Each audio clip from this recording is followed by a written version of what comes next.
नमस्कार मंडळी, नमस्कार नमस्कार सर्व बंधू भगिनींना साष्टांग नमस्कार। काय मित्रांनो, आज आपल्या समोर काहीतरी एखादं नवीन विषय घेऊन या। मित्राला आवडन असा, मैत्रिणीला सुद्धा आवडन असा, बंधू भगिनी दोघायला पण आवडन, त्यासाठी एक असा मस्त विषय घेऊन यायचं ठरलं आणि आपल्या समोर ते विषय मांडायसाठी बसलो। विषय साधा आहे। काही माणसं त्याला चांगलं म्हणतील आणि काही माणसं त्याला वाईट म्हणतील। जग हे जनार्दन म्हणतात, बरोबर आहे का नाही? तशातल्या गोष्टीतला हा भाग आहे। भाऊ, कोणाला आवडन कोणाला आवडणार नाही। ज्याला आवडन आणि ज्याला नाही आवडणार त्यासाठी आपल्याजवळ तर काही बळजबरी म्हणून बळजबरीचा सौदा नाही, पण चांगल्या मंडळीसाठी ज्याला आवडन आशयासाठी एकच सांगणे, आपण जे पाहिलं थंबनेल पाहून तुम्ही आलात तर तुम्हाला नाराज केल्या जाणार नाही। तुम्हाला त्या विषयातून काहीतरी सांगितल्या जाईल।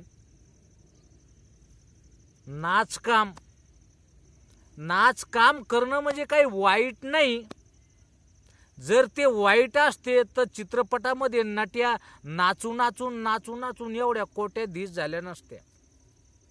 सगळ्या जगानं त्याला डोक्यावर घेतलं नसतं जर नाचकाम हे वाईट असतं तर। विषय आपला काय आहे की बा नाचकाम हे वाईट आहे का? जर वाईट असल तर खरंच चित्रपट बघता तुम्ही। आता थोडे मोबाईलवर आता आलं नाही तर मोठमोठ्या टाक्यावर चित्रपट दाखवल्या जायचे। लोक तिकीट काढून ॲडव्हान्स तिकीट काढून चित्रपट पाहायचे। मग तो मराठी असेल तो हिंदी असेल, बरोबर ना, पाहायचे। मग तिथं तर प्रत्येक नटी गीतामध्ये नाचत असायची। मग हे नाचत असायची, नाचल्यामुळं ते फेमस झाले, जगात नावलौकिक झालं आणि त्यानं खूप बखळ पैसा कमावला। तुम्हाला माहीत असेल, कोणतीच नटी कोणताच नट हे कमी पैशावाले नाहीत। यायच्याकडले बखळ पैसा आहे, माहिती आहे ना? कशामुळं? हे काही मजुरीने गेले का कोणाच्या? यायनं जड काम केलं का? जड काम नाही, फक्त नाचकाम केलं। नाचकाम करून आपल्या सगळ्या मंडळीला भुलवलं, बरोबर ना? त्याईनं आपल्याला भुलवलं, आपण त्याला डोक्यावर घेतलं, त्याचा उद्योग करून आपण मस्त आपण बी नाचलो। आता तुम्ही बघा नाचताना लय नाचते डीजेवर। हे डीजेवर नाचणारे वेगळे तुम्ही म्हणसान भाऊ हे बी तर नाचणं आहे ना? नाही, हे डीजेवर नाचणारे वेगळे। हे मस्त सन पिऊन बिलकुल लगे नालीत भरून सगळा यायचा डान्स, परफेक्ट डान्स। ते डीजेचा डान्स वेगळा। पण जे डान्स आता मोठमोठ्या ठिकाणी डान्सचे सुद्धा क्लासेस आहेत आणि त्याच्यासाठी बी बखळ फी भरावं लागते, बरोबर ना? भरावं लागते का नाही? मग आपण म्हणावं का बा ते डान्सचे क्लासेस आहे, डान्स हा वाईट आहे? कदापि वाईट आहे असं म्हणता येणार नाही, बरोबर ना? तर त्या डान्ससाठी, डान्स एक कला आहे। कसं कुणाला चित्रकला आहे, कुणाला डान्सची कला आहे, अजून भरपूरशा सांगता येणारे पाककला आहे, रांगोळीची कला आहे, स्वयंपाकाची कला आहे, डान्सची कला आहे, वाजवायची कला आहे, गायाची कला आहे, भरपूरशा कला आहेत ना? त्याच सगळ्या कलापैकी ही एक कला डान्सची, नाचण्याची कला। आणि खरं आहे, प्रत्येकाला नाचता येत नाही। घरामध्ये वेडेवाकडे पाय टाकणे, कंबर हलवणे, हातवारे करणे हा डान्स वेगळा। पण बुवा 4 लोकांपुढं, 10 लोकांपुढं, हजारो लोकांपुढं डान्स करणे ही कला वेगळी, ही कला वेगळी।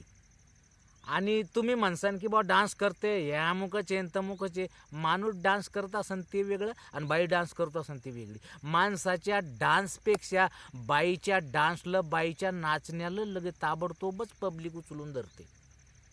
वा वा, शिट्ट्या वाजून बाईचं कौतुक केलं जातं. आणि त्या शिट्ट्याचा आवाज ऐकून, त्या टाळ्याचा कडकडाट ऐकून पुन्हा बाई नाचायला सुरुवात करते. वेगवेगळा डान्स, पाय थर घुंगर बांधील. कधी तुम्ही बघितलं असं? अहो बघितलंच ना, कधी म्हणल्यापेक्षा तुम्ही हमखास बघितलंच. पूर्वी, आता थोडं कमी झालं बरं का, आता त्याचं व्हॅल्यू कमी झालं असंही म्हणायला हरकत नाही. कारण पूर्वी तमाशे चालायचे, मोठमोठ्या यात्रा असायच्या, जत्रा असायच्या, जत्रेच्या ठिकाणी तमाशे असायचे, 10, 20, 25 त्याच्यामध्ये मुली असायच्या डान्स करणाऱ्या, वगनाट्य अमुक तमुक, ते मस्त असायचं बरं का. लोककलात जिवंत ठेवायचं काम जर केलं असेल ना, त्या तमाशा चालवणाऱ्या बंधू भगिनीनं केलेलं आहे. त्यांनी खूप पब्लिक त्या काळी खूप आपल्याजवळ आकर्षून ठेवलेली, बांधून ठेवलेली, कलेच्या भोवती गुर फटून ठेवलेली. पण आता ते थोडं कमी झालं. इकडं चित्रपट होते आणि इकडं तमाशे होते, आणि दोघांचे व्हॅल्यू सेम. इकडं पण नाचणारणीला तितकंच व्हॅल्यू, तिकडं पण चित्रपटात नाचणारणीला तितकंच व्हॅल्यू. नाच कामाची एक कला त्यांना पण अवगत होती आणि यांना पण अवगत होती. नाचणं म्हणजे वाईट नाही, नाचणं म्हणजे माझ्या मते तो एक शरीराचा व्यायाम आहे. सकाळीच उठायचे आणि 2 किलोमीटर चालायचे आणि 2 किलोमीटर पुन्हा चालून यायचे, बरोबर का नाही?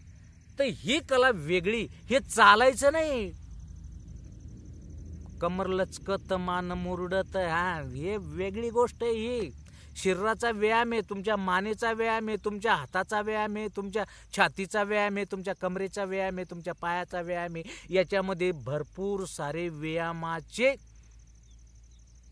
आपण काय म्हणता येईल त्याला, मुद्दे, सर्व मुद्दे सूद व्यायाम आहे त्याच्यामध्ये. हा पण एक व्यायामच आहे. असं नाही की बा ते नाचू राहिलाय तो गलत आहे, ते नाचणारा वाईट असतो, अमुक आहे तमुक आहे, नाही. हा एक मुद्दा आहे की तो त्याच्या शरीराचा व्यायाम आहे. रात्रभर तमाशे चालायचे, रात्रभर मुली नाचायच्या. म्हणजे नाचायच्यामध्ये ते वाईट नाही, ती त्यांच्या अंगी कला आहे, ती आपल्याजवळ नाही.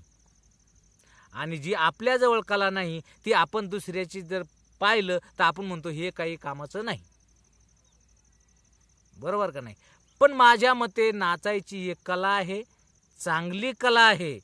ती ज्याला जमल त्यानं जोपासायला पाहिजे. वाद्य वाजवायची कला आहे. प्रत्येक वाद्य प्रत्येक माणसाला वाजवता येत नाही. प्रत्येक माणसाला म्हणल्यापेक्षा ते ज्याला वाजवता येते त्यालाच वाजवता येत नाही, प्रत्येकाला नाही, बरोबर ना? नाचता प्रत्येकाला येत नाही, वाद्य प्रत्येकाला येत नाही, कुठली चित्रकला प्रत्येकाला येत नाही, गाता प्रत्येकाला येत नाही, क म्हणता ढ येत नाही. नुसता आवाज काढायचा म्हणलं तर आ करायचं असलं तर नड्यात गळ्यात स्वर गुंतून जातो आणि पुढं हू बी येत नाही, चू बी येत नाही. फक्त पब्लिक दिसायची दीर्घ रे पुढं, की बा माझ्या पुढं 10-20 जण बसेलीत आणि त्याला म्हणायचं कर गाणं सुरू. साधी कोंबडी पळाली बी येत नाही, बाकीचं पळणं तर दूर, त्यालाच पळून जायचा टाइम येतो. ही कला आहे. कोणत्याच कलेला कमी लेखता येणार नाही. त्या बाकीच्या कलेमधून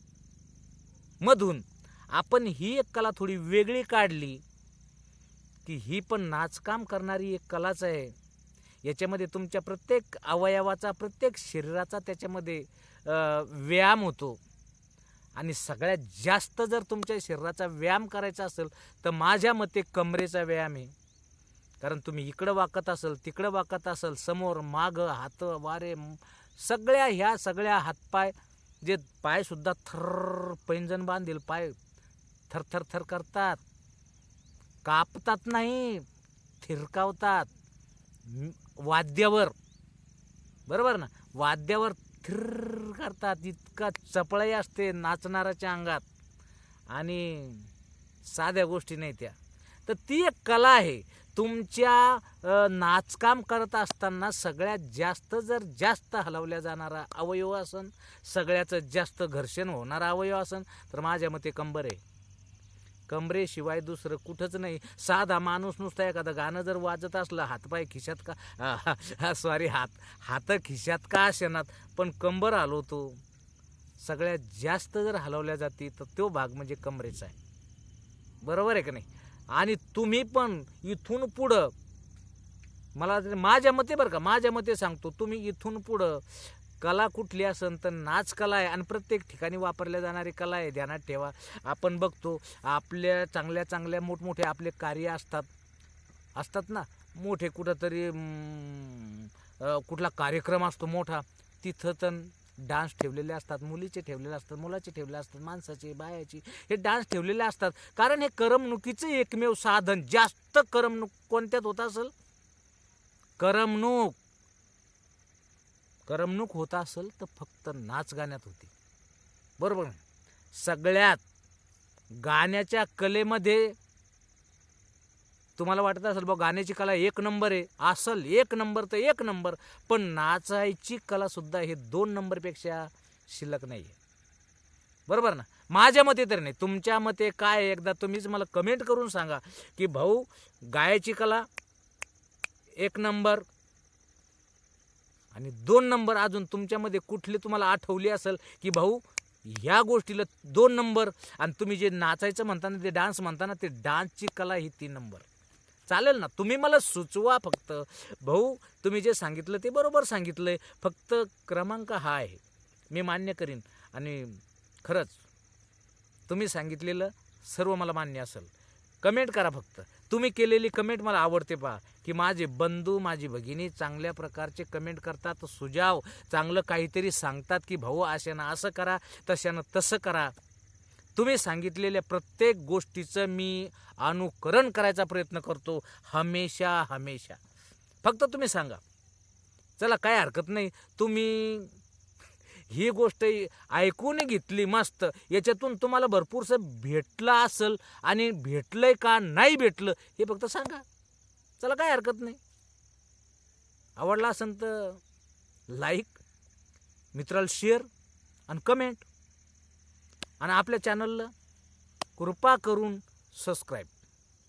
ठीक आहे, काय हरकत नाही मित्रांनो. भेटू उद्या पुढच्या व्हिडिओत. तोपर्यंत धन्यवाद.